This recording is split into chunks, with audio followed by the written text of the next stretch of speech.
The IRS is in a tough spot. Thousands of employees are losing their jobs. For decades, they've been there for us, and it's time that we sympathize. We step up to the plate, and we show up for them. Hit it, mainstream media. Tell us how sorry we should feel for the IRS. The cuts keep coming. Now, President Trump is eliminating more than 6,700 jobs at the Internal Revenue Service, the agency that collects 96% of the money that funds the federal government.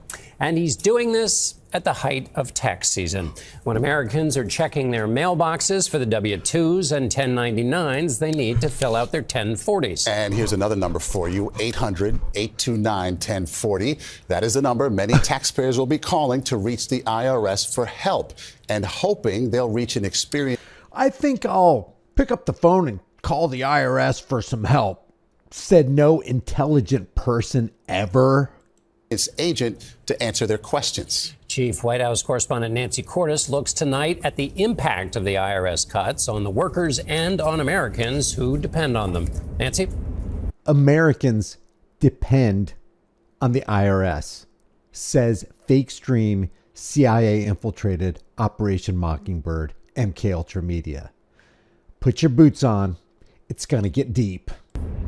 John, the cuts this week amount to about 6 to 8% of the IRS workforce, and sources tell us they don't believe these cuts are over yet. It's a sharp reversal for an agency. 6% is appalling. Appalling. It should be 60%. It should be 100%. That spent the past 2 years aggressively trying to boost staffing to become more responsive to taxpayers. I always knew I wanted to work for the IRS. You know, all we got is Guido and Johnny. We got to hire some more. And order a fresh supply of baseball bats, too, because we're kind of in an employee deficit. We need more people to generate more revenue for us, for the Al Capone gang.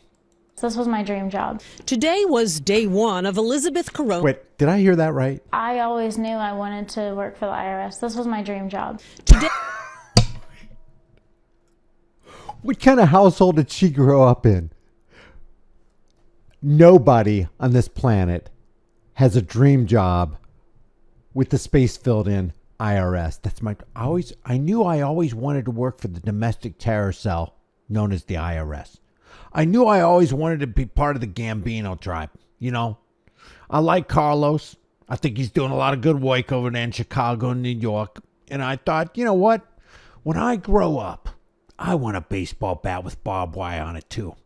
I want to be able to take somebody to the riverfront and fit them with a brand new pair of cement shoes and just drop them right there in the river. I've always aspired to that position. Today was day one of Elizabeth Corone's job search.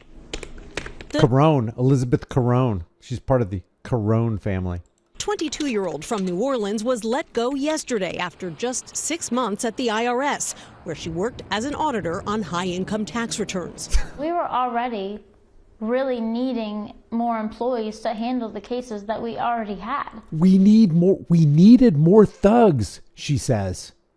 We're flooded with all these cases. Who's going to do the audits?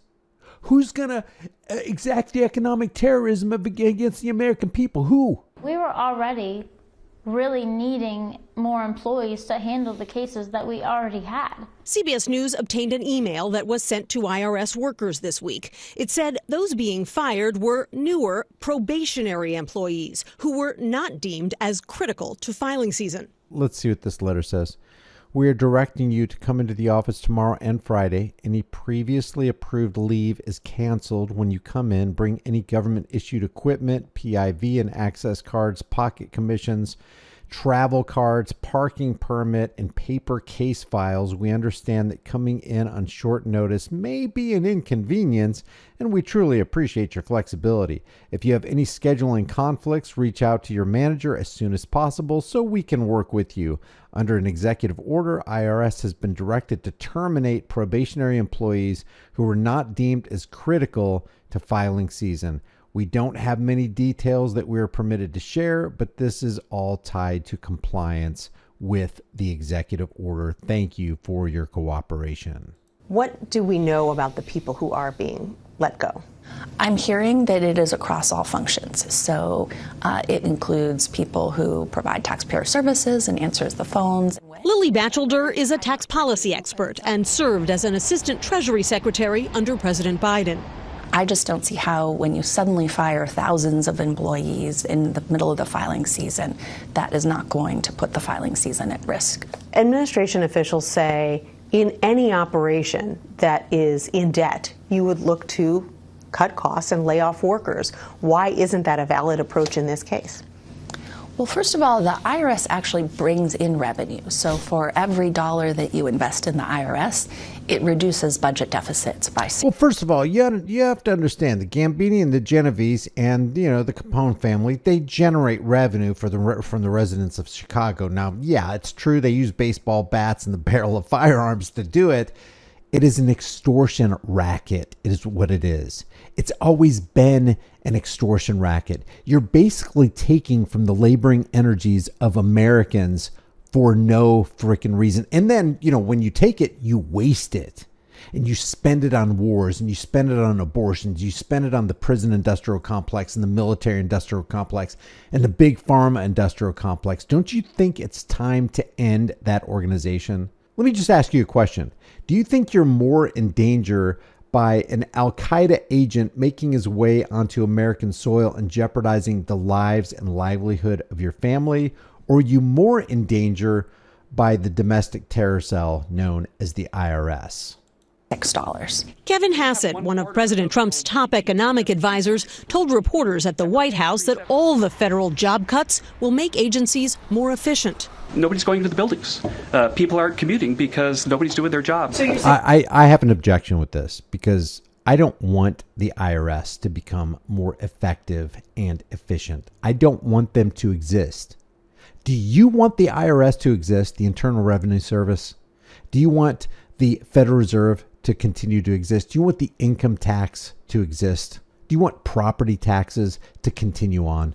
Everybody who's being let go was doing a bad job? I'm saying that we're studying every agency and deciding who to let go and why. I think you should let go of the IRS agents who are actually doing a good job. You should keep the IRS agents who are doing a bad job. Keep the ones that aren't showing up to work. Actually, it's just tongue in cheek because you should get rid of the whole department. But if you're going to keep some, keep the ones who are doing a horrible job, who don't respond to phone calls, who don't send out threatening letters. And we're doing so very rationally with a lot of support from analysis. I asked him about the many fired workers who, like Carone, say they have no record of poor performance. Yeah, I've never seen a person who was laid off for poor performance say that they were performing poorly. Those statements are honestly an insult to me. Those statements are an insult, says an extortioner.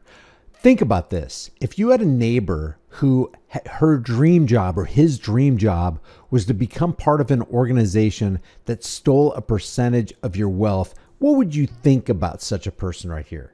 This is actually an enemy, and this is an example of mainstream media continuing to be and to continue to exemplify that they are the enemies of the people. They are trying to get you to sympathize with and feel sorry for IRS agents. Absolutely. I'm getting choked up thinking about that because that's offensive to me. So Nancy, here we are in tax season. What kind of a person who works every day of her life to steal your wealth has the gall to tell you that she's offended, that she lost her job, that she's offended that they're making cuts in her department? impact do we expect these cuts to have on the taxpayers? Well, in the short term, Maurice, we'll probably see fewer audits of wealthy individuals and small businesses. Those audits bring in a lot of revenue. You could also start to see wait times to get someone on the phone begin to inch back up. They had come down pretty precipitously since 2022 when Congress passed $80 billion in additional funds to help the IRS modernize and hire more workers. Those are the very new workers who are now being shown the door. Fewer audits and wait times. I say get rid of the whole lot of them. terminate every single one of them. No severance packages. As a matter of fact, investigate them. Find out how much money they actually stole from the American people, and then let justice prevail. Put these people behind bars where they belong. Leave your thoughts about this for the world and the Global Thought Police in the comment section below. If you haven't done so already, grab a shirt, become a channel member, sign up to my free email list from highimpactflix.com. The links are in the description. Do yourself and your family and your neighbors a favor. Be informed. Don't roll over and don't comply with tyrants. I'll see you in the next video.